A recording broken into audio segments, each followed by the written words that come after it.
ప్రభు పేరిట మీ అందరికీ షలోం. ప్రియులారా, ఈ రోజుల్లో అందరూ దేని వెనుక పరిగెడుతున్నారో తెలుసా? ఇంకా కావాలి, ఇంకా కావాలి అనే ఆశ. కానీ మీ దగ్గర కోట్లు ఉన్నా ప్రశాంతత లేకపోతే అది వ్యర్థం. ఒకవేళ లోకమంతా మిమ్మల్ని వదిలేసినా మీ వెంట ఉండి మిమ్మల్ని నడిపించే ఒక తోడు మీకు దొరికితే ఆ తోడు ఎవరు? ఆ తృప్తి ఎలా దొరుకుతుంది? ఈ వీడియో చివరి వరకు చూడండి. మీ జీవితము పట్ల మీ ఆలోచన తప్పక మారిపోతుంది. పరిశుద్ధుడా, ప్రేమ నమ్మకము కలిగిన మా ప్రియ పరలోకపు పరమ తండ్రి, మీ శ్రేష్టమైన జీవము కలిగిన ఉన్నతమైన నామమును బట్టి స్తుతులు స్తోత్రాలు వందనాలను చెల్లించుకొనిచున్నాం. దేవా, ఈ పరిశుద్ధమైన సమయమును బట్టి మీకు వందనాలు. ఈరోజు మీ వాక్యము ద్వారా మాతో మాట్లాడండి. ధనము వెనుక, లోకాశల వెనుక పరిగెడుతున్న మా మనసులకు మీ వాక్యమని శాంతిని ప్రసాదించండి. వింటున్న ప్రతి బిడ్డ హృదయాన్ని తాకమని యేసు అతి పరిశుద్ధ నామమున అడిగి పొందుకొని ఉన్నాము తండ్రి, ఆమెన్. రే సహోదరి సహోదరులారా, ఈరోజు ఈ వాక్యము వినుచున్న మీ అందరికీ మన ప్రభువును ప్రేరక్షకుడైన యేసు క్రీస్తు శక్తి కలిగిన నామమున ఈ నూతన దినపు శుభములను వందనములను తెలియజేయుచున్నాను. ప్రియులారా, ఈ దినము వాక్య భాగమును మనము చదివినట్లయితే, ధనాపేక్ష లేని వారై మీకు కలిగిన వాటితో తృప్తి పొంది ఉండుడి, నిన్ను ఏమాత్రమును విడువను, నిన్నెడబాయను అని ఆయనే చెప్పెను గదా.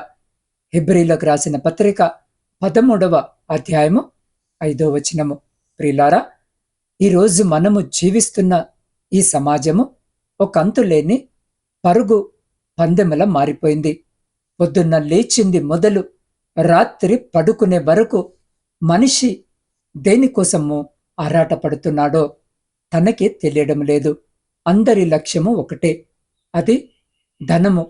డబ్బు ఉంటే గౌరవము, డబ్బు ఉంటేనే సంతోషము, డబ్బు ఉంటేనే భద్రత అనే భ్రమలో లోకము కొట్టుకొని పోతుంది. అందుకే మనిషికి ఎంత ఉన్నా ఇంకా కావాలి అనే అత్యాశ పుడుతుంది.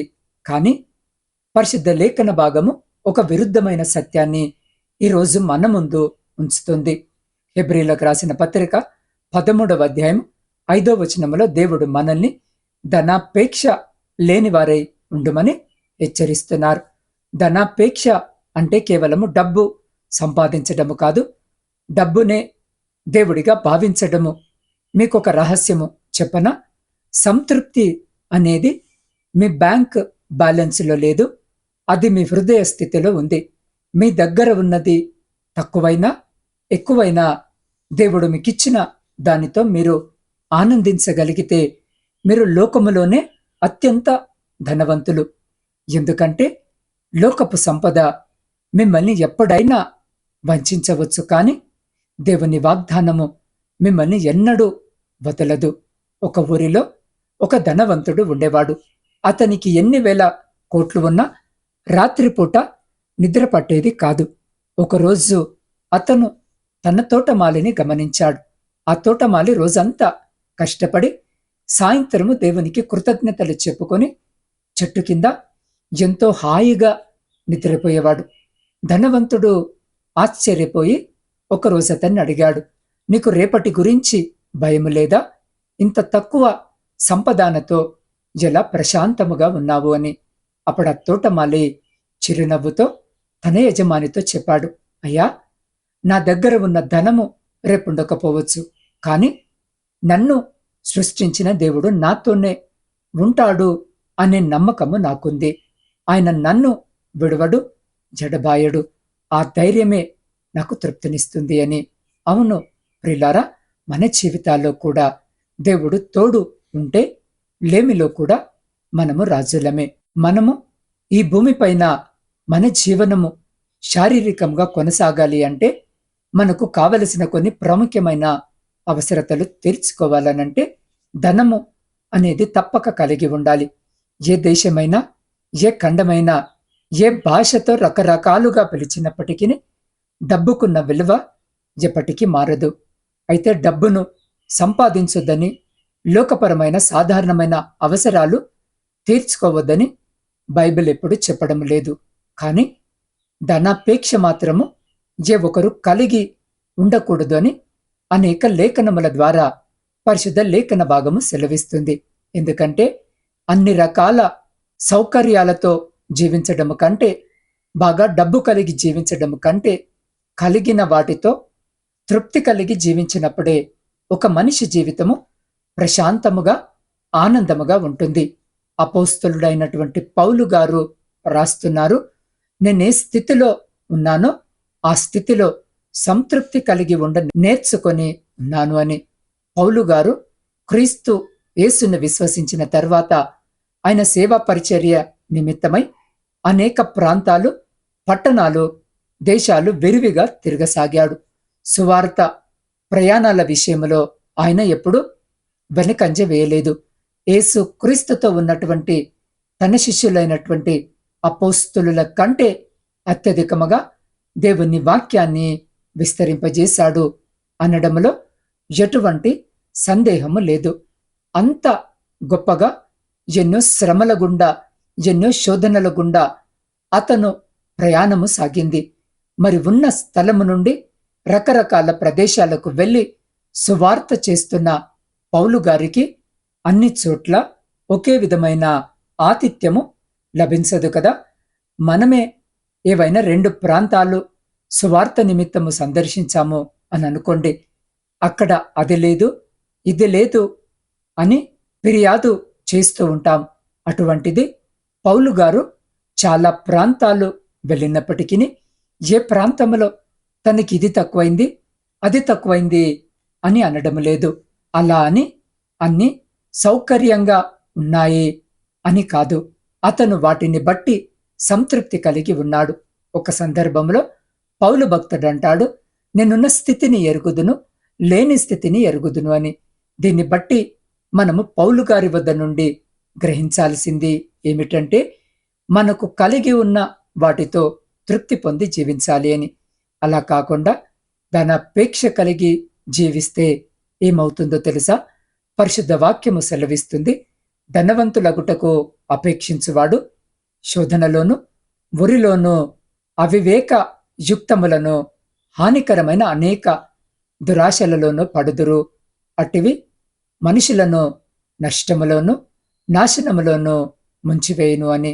అవును నా ప్రియమైన సహోదరి సహోదరులారా, ధనాపేక్ష, ధనవంతులు కావాలి అనే ఆశ మనల్ని హానికరమైన, మరణాంధకారమైన లోతుల్లోనికి నడిపిస్తుంది. ఆ చెడ్డ ఆశ మనల్ని ఉరికంబానికి చేరుస్తుంది. నష్టాల వైపుకు, నాశనాల వైపుకు మనల్ని నడిపించి మనల్ని ఇబ్బందులకు గురి చేస్తుంది. చాలా రకాలైన ఉదాహరణలు మన మధ్యనే ఉన్నాయి. తక్కువ సమయంలో ఎక్కువ డబ్బు వస్తుందని నమ్మి పెట్టుబడి పెట్టి ఉన్న డబ్బంతా నష్టపోయి మోసపోయిన వారు ఉన్నారు. చెడు ఆలోచనలు చేసి, హత్యలు, దొంగతనాలు చేసి తమ జీవితాలనే నాశనము చేసుకుంటున్న వారిని మనము చూస్తూనే ఉన్నాం. డబ్బుపై ఉన్న ఆశ వలన వారంతా ఈరోజు ప్రతిఫలమును అనుభవిస్తున్నారు.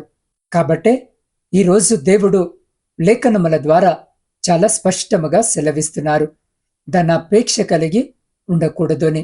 ధనాపేక్ష సమస్తమైన కీడులకు మూలము అని ఈ యొక్క సమయంలో ఈ వాక్యము వింటున్న నా ప్రియ సహోదరి సహోదరులారా, దేవుని నమ్ముకొని విశ్వాసిగా జీవిస్తున్న ఏ ఒక్కరు కూడా ధనాపేక్ష కలిగి జీవించకూడదు.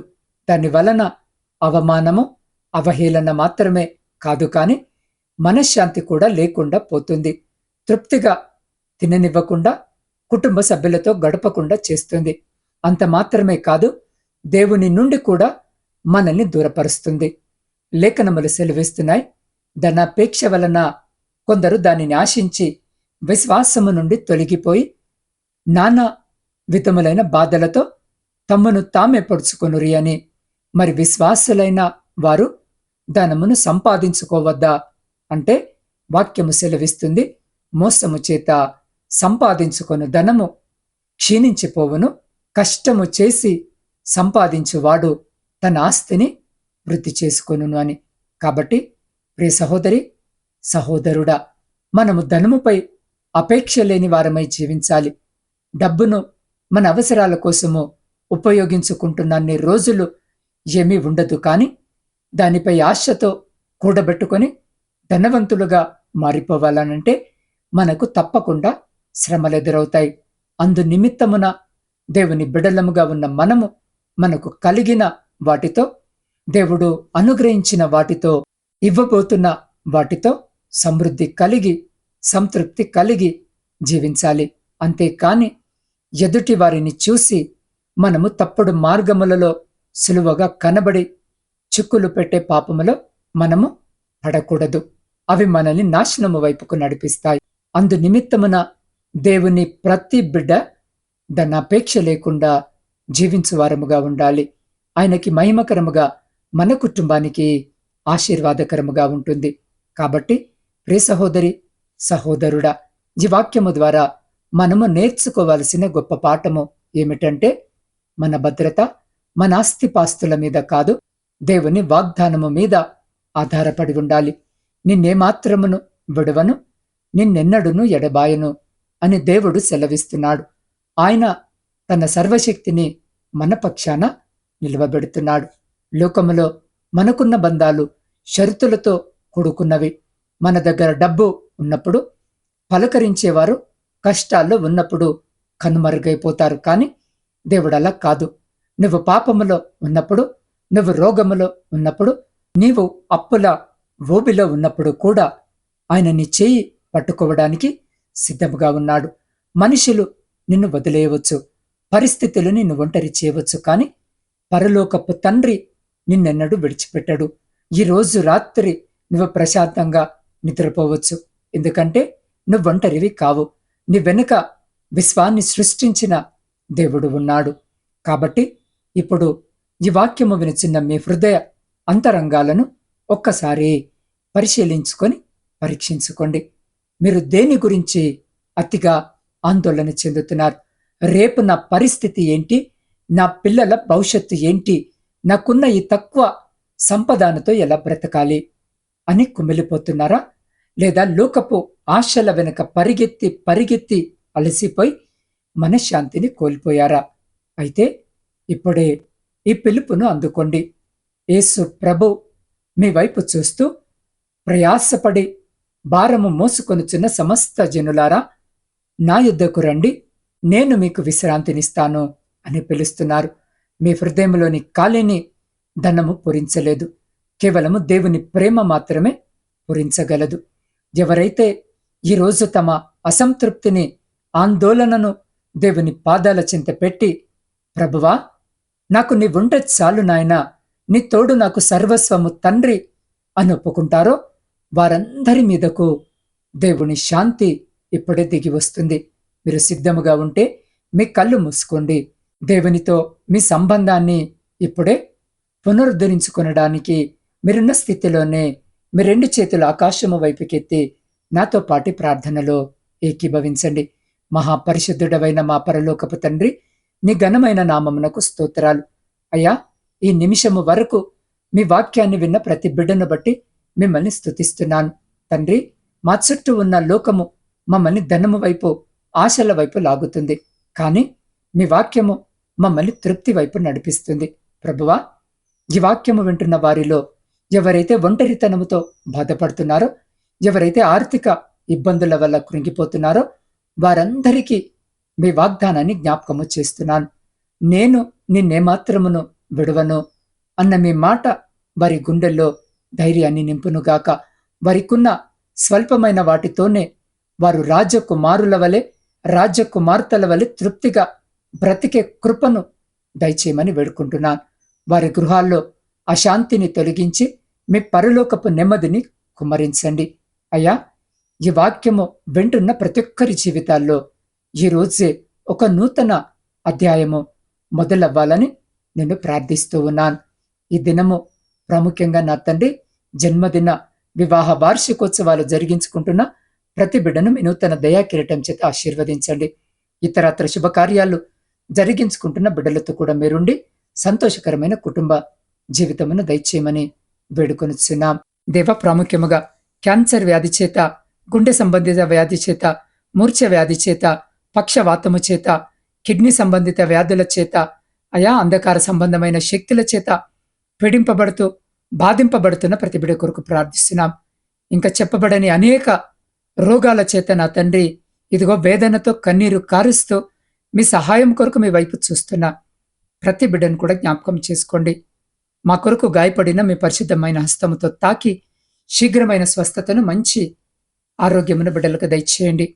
ఈ దినము జన్మదిన, వివాహ వార్షికోత్సవాలు జరిగించుకుంటున్న ప్రతి బిడ్డను కూడా జ్ఞాపకము చేసుకుని మీ నూతన దయాకిరటం చేత ఆశీర్వదించండి. ఇతరాత్ర శుభకార్యాలు జరిగించుకుంటున్న బిడ్డలతో కూడా మీరుండి సంతోషకరమైన కుటుంబ జీవితమును దయచేయమని వేడుకుంటున్నాం. కుటుంబ పోషణకై కుటుంబాలను వదిలి పరాయి దేశంలో కష్టపడి పని చేసుకుంటున్న ప్రతి బిడ్డ కష్టార్జితమును రెండంతలుగా ఆశీర్వదించండి. ఆయా చోట పని చేసుకుంటూ కావలసిన అనుమతులు లేక వేదనతో, బాధతో, కన్నీటితో మీ వైపు చూస్తున్న ప్రతి బిడ్డకు కావలసిన అక్కామాలను అనుగ్రహించండి. వారున్న చోట బిడ్డలు ఎలాంటి చెడు సహవాసాలకు లోను కాకుండా వారి అడుగులను స్థిరపరిచి బలపరిచి వారి కుటుంబాలను కూడా జ్ఞాపకము చేసుకోమని వేడుకుంటున్నాం. ప్రపంచంలో శాంతిని, సమాధానాన్ని దయచేసి విడిపోయిన విచ్ఛిన్నమైన ప్రతి కుటుంబాన్ని తిరిగి మీ పరిశుద్ధ నామమున కట్టుమని వేడుకుంటున్నాం. దేవా, నాత్మీయ కుటుంబ సభ్యులందరినీ ఈ దినముని పరిశుద్ధ పాదాల చెంతకు తీసుకొని వస్తూ ఉండగా వారి ప్రతి ప్రార్థన విన్నపాన్ని మీరు ఆలకించి అంగీకరించి ప్రతి న్యాయమైన కోరికకు సమాధానము దయచేసి అయ్యా మీ నామానికి మహిమ తెచ్చుకోమని నజరేయుడైన యేసు అతి పరిశుద్ధ నామమున ప్రార్థించి స్తుతించి అడిగి పొందుకొని ఉన్నాము తండ్రి. ఆమెన్. ప్రి సహోదరి, సహోదరుడా, ఈ వాక్యము మీ హృదయాన్ని తాకినట్లయితే వెంటనే లైక్ చేయండి మరియు మీ స్నేహితులకు షేర్ చేసి దేవుని వాక్యాన్ని ప్రకటించండి. మరిన్ని ఆత్మీయ సందేశాల కోసము నా ఛానల్ని ఇప్పుడే సబ్స్క్రైబ్ చేసుకోండి. దేవుని తోడు మీకు కావాలని మీరు కోరుకున్నట్లయితే కామెంట్లో ఆమెనని లేదా నా వాట్సాప్ నంబర్కి ఆమెనని టైప్ చేసి పంపండి. నేను మీ కొరకు భారముతో ప్రార్థిస్తాను. దేవుడు మిమ్మలను బహుగా ఆశీర్వదించునుగాక.